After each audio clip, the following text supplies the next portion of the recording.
Guys guys हम बहुत दुखी हैं गाइस। हम एक बहुत बड़े सुख से वंचित रह गए गाइस। और हम ही नहीं रह गए, तुम लोगों के भी फूटे कर्म हैं। इवन इस पूरी दुनिया के फूटे कर्म हैं, वो सारे इस सुख से वंचित रह गए गाइस। सिर्फ 2 बहुओं को ही वो सुख मिला है गाइस, अच्छी सांस मिलने का सुख। गाइस हमको अच्छी सांस नहीं मिली, हमको ऐसी सांस नहीं मिली जो अपने पैसे से हवाई जहाज में हमको हनीमून भेजती। हमको ऐसी भी सांस नहीं मिली जो 40 दिन की बच्ची के साथ डिलीवरी के बाद धक्के मार के अपनी बहू बेटे को बाहर खड़ा कर दे कि प्रस्थान करो मेरे घर से। हमको वैसी सांस भी नहीं मिली जो अपनी बहू को बोले सुबह 5 बजे उठना ज़रूरी है, ये हमारे घर का नियम है। हमको वो सांस भी नहीं मिली जो भरे सोशल मीडिया पे लाखों लोगों के सामने खड़ी करके अपनी बहू की बेइज्जती करे। हम इतने बड़े सुख से वंचित रह गए गाइज। बिना रोए इस पे डिटेल में चर्चा करेंगे। आप सब लोग मेरे दुख में शामिल होना और आप लोग भी दुखी होना, क्योंकि इस सुख से आप भी बहुत वंचित रह गए हो। So hello guys, Radhe Radhe, जय श्री कृष्णा। आई होप सब अच्छे होंगे, स्वस्थ होंगे। प्लीज़ इस वीडियो को यहीं की यहीं रोक के सबसे पहले लाइक करना, और कमेंट तो आज आपको लास्ट में जाके करना ही करना है। और जिन लोगों ने सब्सक्राइब नहीं किया हुआ है, घंटी के साथ में सब्सक्राइब कर लेना। घंटी के साथ सब्सक्राइब करने का ये फ़ायदा है कि जब भी मैं वीडियो को लाइव करूँगी, आपके फ़ोन में मेरे नाम की घंटी बज जाएगी, जिससे आप जल्दी से जल्दी मेरा वीडियो देखने आ सकते हो। गाइस, जो माता जी सॉरी जो अभी अभी मतलब मुझसे तो छोटी हैं, वो 5-6 साल, दीदी कह सकते हैं, चलो कोई बात नहीं, क्योंकि देखो मुझसे छोटी हैं तो क्या हुआ, उनके बच्चे मुझसे बहुत बड़े बड़े हैं। तो जो दीदी जी कश्मीर घूमने गई हैं, लेकिन उनका कश्मीर में मन नहीं लग रहा है। देखो कश्मीर जो घूमने जाता है, मैं भी घूमने गई हुई हूँ आज से 13 साल पहले, लेकिन ये सच्चाई है, जो कश्मीर घूमने जाता है ना, वो वहीं का होके रह जाता है, वहाँ की वादियों में खो जाता है। लेकिन जो हमारी जो जवानी की दहलीज पे खड़ी हुई दीदी जी हैं, उनका कश्मीर में बिल्कुल मन नहीं लग रहा, क्योंकि कश्मीर की वादियाँ दिखाने से उनको व्यूज़ नहीं आ रहे। अब व्यूज़ है पापी पेट का सवाल, 1 लाख का टारगेट कैसे पूरा होगा, इसीलिए वो आई मी माई सेल्फ में लगी पड़ी हैं। मैं जो करूँ वो सही, मैं जो बोलूँ वो सही, मैं जो कर दूँ, गाली दूँ, बद्दुआ दूँ, दुआएं दूँ, सब कुछ सही है। मेरे सामने पूरी दुनिया गलत है। जो मैं है ना, मतलब दीदी जी, शास्त्रों की श्रेणी में इसी को अहंकार कहा गया है। यूट्यूब की दुनिया में इसको नहीं कहा गया होगा, यूट्यूब की दुनिया में भी कहा गया है, बट आपकी किताब में नहीं कहा गया होगा। जो आपने स्कूल खोल रखे हैं उनमें ये नहीं सिखाया जाता होगा कि मैं इंसान को नहीं करना चाहिए ज़्यादा, क्योंकि हर इंसान गलत होता है। हर इंसान 100% हर जगह सही नहीं हो सकता है। हर इंसान की बोली हुई भाषा, बोले हुए शब्द, बोली हुई दुआ, बद्दुआ हर टाइम सही नहीं हो सकती है। बहुत सारे जो बड़े लोग होते हैं, बहुत बार वो भी गलत डिसीजन ले लेते हैं आवेश में आके। लेकिन इनके स्कूल में जो स्पेशली ये दीदी जी हैं, इन्होंने सिर्फ ये सीखा है, मैं सही मैं सही मैं सही। अभी मेरे सामने एक वीडियो आया जिसमें ये उसी चीज़ की गाथा सुना रही थी कि भाई इन्होंने अपनी बहू पे इतने एहसान किए हैं जिसकी कोई लिमिट नहीं है। मतलब छोटी बहू मायके से इतनी गरीब थी कि उसके बाप ने, उसके पिताजी ने, उसके माताजी ने उनको एरोप्लेन तक में नहीं बिठाया था कभी, इतने गरीब घर की थी।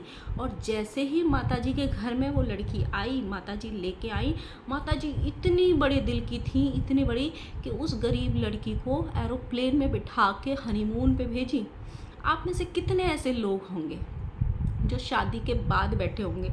बहुत सारे लोग होंगे। मैं भी शादी के बाद ही पहली बार बैठी थी हवाई जहाज में, पहली बार। हर इंसान की ना एक वो होता है सर्कल, रिश्तेदारियाँ।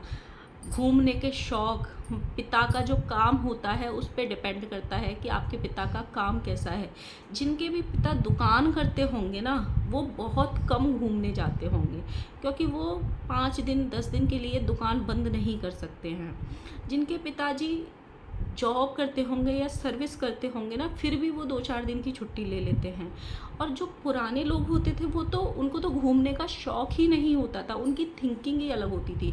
जिसके पास 3 लड़की हैं 4 लड़की हैं, वो घूमने में अपने पैसे वेस्ट करेगा ही नहीं, वो हवाई जहाज़ में टिकट पे पैसे वेस्ट करेगा ही नहीं, क्योंकि उसको 4 लड़कियों की शादी करनी है, वो ये काम करेगा ही नहीं। लेकिन माता जी ने ये काम किया, पता है। पर माता जी, आप एक चीज़ बताना भूल गई। माता जी, आपने अपने नल्ले लड़के की भी तो शादी करी थी ना। आपका लड़का स्कूल चलाता था ना, आपका लड़का जॉइंट यूट्यूब अकाउंट चलाता था जिसके सारे पैसे आपके जेब में जाते थे। तो जब नल्ला लड़का दिया है तो वो नल्ला लड़का अपनी टिकट खुद कैसे कराएगा? वो तो माँ से ही पैसे मांगेगा ना, हैं। जो आप अपना क्रेडिट खुद ले रही हो। और माता जी ने ये बोला है, जो भी लोग मुझे बद्दुआएं दे रहे हैं ना कि तेरे जैसी सास किसी को ना मिले, तुम्हारे जैसी, और मैं ऐसे बोलती हूँ, मतलब माता जी के ये शब्द हैं, मैं ये बोलती हूँ कि मेरे जैसी सास सबको मिले। मेरे जैसी सास मिलना सौभाग्य की बात है। आप समझ रहे हो? मतलब माता जी ने कितने पुण्य करे होंगे जो इन 2 लोटा बहू और छोटी वाली बहू को माता जी जैसी सास मिली है। कितने पुण्य करे होंगे कि दोनों बहुओं को ही धक्के मार के घर से बाहर निकाल दिया। एक को वीडियो बनाने के चक्कर में और दूसरी को बेटी होने के चक्कर में। आप समझ रहे हो ये दोनों बहुएं कितनी धन्य हैं कि माता जी जब बद्दुआएं देती हैं तो अपनी बहुओं को भी नहीं छोड़ती। यहाँ तक कि उन्होंने अपनी बहू को भी कैंसर का कीड़ा तक बोल दिया था। माता जी इतनी अच्छी हैं कि माता जी ने छठी मैया की कसम खा के अपनी बहू को भी एक श्राप दे दिया था। माता जी इतनी अच्छी हैं कि अपनी बहुओं को पूरे सोशल मीडिया पे बेइज्जत करने में कसर नहीं छोड़ती हैं। माता जी इतनी अच्छी है कि एक कन्यादान वाली बेटी अपनाई और उसका मुंह चुप करने के लिए उसके कर्मकांड तक उजागर करने पे आ गई थी कि तेरे शादी के पहले के चिट्ठे तक खोल देंगे। इतनी अच्छी हैं माता जी। माता जी इतनी अच्छी हैं कि बहू लाती हैं तो उनके काम गिनवाती हैं कि 5 बजे उठना चाहिए, लेट चाहे तुम कितने भी सही, 5 बजे उठ के चाय और पानी सास ससुर के बेड पे आ जाना चाहिए है। ये सारी चीज़ें करती हैं। अगर माता जी के अकॉर्डिंग नहीं चलोगे तो घर से धक्के मार के निकाल दिए जाओगे। ऐसी सास किस किस को मिली है? हम तो इस सुख से वंचित रह गए। आप में से कितने लोग हैं जो इस सुख से वंचित रह गए बताओ? माता जी दुआ मांग रही हैं कि मेरी बेटी के तो सास है नहीं, इसलिए वो भी इस सुख से वंचित रह गई है। भगवान करता शायद काश उनकी सासू माँ जिंदा होती। लेकिन माता जी ये चाहती हैं जो इनकी बेटी की बेटी है वो एकदम इनके जैसी सास पाए। मतलब माता जी जैसी सास मिले इनकी नातिन को। आप सारे लोग दुआ करना कि माता जी की ये बात सत्य हो जाए कि जो इनकी नातिन है उनको इनके जैसी सास ज़रूर मिले, ज़रूर मिले। तो मतलब माता जी को इतना घमंड है अपने ऊपर, अपनी कही हर बात पे, हर सेंटेंस पे, जबकि माता जी हर 2 दिन में, हर दूसरे वीडियो में थूक के चाट लेती हैं, अपनी कही बात भूल जाती हैं, अपने ही बेटे को निकालती हैं, फिर बोलती हैं गुस्से में निकाल दिया, फिर बोलती हैं उसके भले के लिए निकाल दिया, कभी बोलती हैं किसी के लिए निकाल दिया। अब ये जो पार्टी हुई है इसका भी जो सक्सेस होगी पार्टी, तो इसका क्रेडिट भी खुद लेंगी। देखा, हमने इसीलिए धक्के मार के उसको निकाला था ताकि वो कुछ कर पाए। अगर हम उसको धक्के मार के नहीं निकालते तो वो ऐसी पार्टी कर ही नहीं पाता। हमने धक्के मार के उसको निकाला, इसीलिए वो पार्टी कर पाया। भाई वो पार्टी कर कैसे पाता है? वो छठियार पार्टी करने वाला था ना। जैसे माँ बेटे ने कुंडली गाड़ दी थी उस पर कि कोई नहीं आएगा, नाक रगड़ो। एंड माता जी, मतलब मैंने सुना है कि जैसे ही बेटे ने ये ऐलान किया कि हम माता जी को एक हिस्सा भेजेंगे, मतलब पिताजी को एक हिस्सा देंगे अपनी कमाई का, माता जी खिलखिला उठी। मतलब माता जी को बहू बेटे निकालने से ज़्यादा जो पैसा आ रहा है उसका ज़्यादा खुशी हुआ। मतलब इनको लोग इसलिए ट्रोल कर रहे हैं। देखो बहुत सारे लोग इनको गालियाँ दे रहे हैं किसी भी उम्र में घूमने जाना बिल्कुल भी गलत नहीं है। एक इंसान की एज आती है जहाँ वो ज़िम्मेदारियों से फ्री होता है, फिर वो चाहता है कि मैं भी दुनिया घूमूँ फिरूँ, अच्छी बात है। अगर किसी के पास ये मौका बचता है, बहुत कम लोगों, जिस हिसाब का टाइम चल रहा है, बहुत कम लोगों के नसीब में ये चीज़ें आती हैं कि वो साथ में घूमें अपने पार्टनर के साथ में। ये गलत नहीं है। लोग इनको गाली क्यों दे रहे हैं?